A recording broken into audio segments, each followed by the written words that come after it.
저는 를 좋아해요. 저는 blank를 좋아해요. This pattern means I like blank. So let's break it down. 저는. Now, definitely you know, right? Yes, I blank를 좋아해요. Okay, first of all, 좋아해요 means like. So, 저는 좋아해요.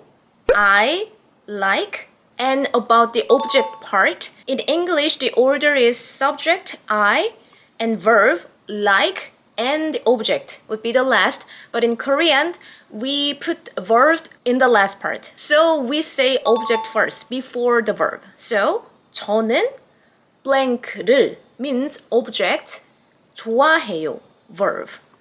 And we have to focus 을 here. On our first chapter, we were talking about 조사, Korean particle, and among a lot of 조사, we've learned 은, 는, or something 이가, which is subject marker. So there are its marker on subject marker and object marker in Korean. And this Korean particle, 조사, the role of this Korean particle is letting the words its words roll. As I keep saying that in Korean sentence, we can mix the order. So 저는 blank를 좋아해요. Or we can also say 저는 좋아해요 blank를. Like this, object part can be the last as long as 을 or 르, this object particle attached in with the object. So in this blank object, the thing that you like. It can be like person or thing, food, whatever you like, you can put it in this blank, but as long as put 을 or 를 here. 저는 blank를 좋아해요. 저는 blank를 or 을 좋아해요. This is the former version, and sometimes Koreans drop this 을 or 를 object marker in a casual speech. For example, I like coffee. 저는 커피를 좋아해요. But we can just casually say like this. 저는 커피 좋아해요. I like movies. 저는 영화를 좋아해요. 저는 영화 좋아해요. Both sentences are correct, but now we are just like a first step of this object marker, so let's put 을, 를 next to the object word. In this point, you might wonder what is the difference between 을 and 를. Both are object marker. Yes, that's true, but the difference between 을 and 를 is depends on the previous words. I hope you're following this pattern Korean, and if you keep following this pattern Koreans, our first chapter we were explaining this rule a lot. And most case of the Korean words, whether I say 은, 든, or like this 을 or 를, it's because of the pronouns and for easier to make sound. That's why. So mostly this sound rule is depends on the previous words. 을 and 를 is depends on the previous words. 받침.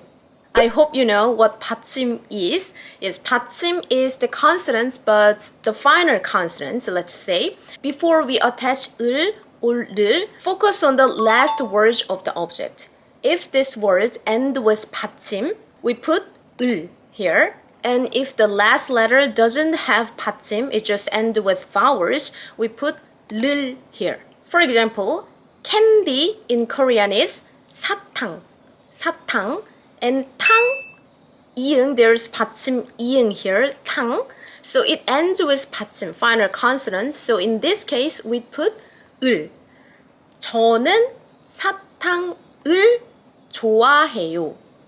저는 사탕을 좋아해요. No, 저는 사탕을 좋아해요. But as you can feel that you don't need to memorize this like whole things, because naturally if you keep pronouncing of this sentence, 저는 사탕을 좋아해요. It's very natural and soft, easy to make sound. But 저는 사탕을 좋아해요. 저는 사탕을 좋아해요. 사탕을 사탕을, it's hard to make sound. You can feel that. So keep practicing and keep making sound and then you can feel that. 사탕을, yeah, that's weird. 사탕을, oh, it's very soft and natural. Another example, yeah, there's candy and also chocolate. Chocolate in Korean we also say 초콜릿, 초콜릿, 초콜릿.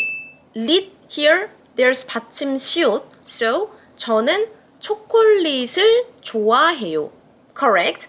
저는 초콜릿을 좋아해요. 저는 초콜릿을 좋아해요. It's very hard to make sound, right? So 저는 초콜릿을 좋아해요. Okay, and what about the words doesn't have 받침? Like coffee that we were talking about just before. Coffee. P here there's no 받침, so it ends with E vowels. In this case, we say 저는 커피를 좋아해요. 저는 커피를 좋아해요. Not 저는 커피를 좋아해요. 저는 커피를 좋아해요. This is more natural. And also Korean traditional food, kimchi, kimchi. Kimchi, here, chi also doesn't have 받침 and E is the last vowels. So we put 를 here. 저는 김치를 좋아해요. 저는 김치를 좋아해요. Okay? So now you can say the thing you like. 저는 blank를 을 좋아해요. And in daily conversation, you can just drop the 을 or 를, Korean object particle, and just say 저는 blank 좋아해요. 저는 커피 좋아해요.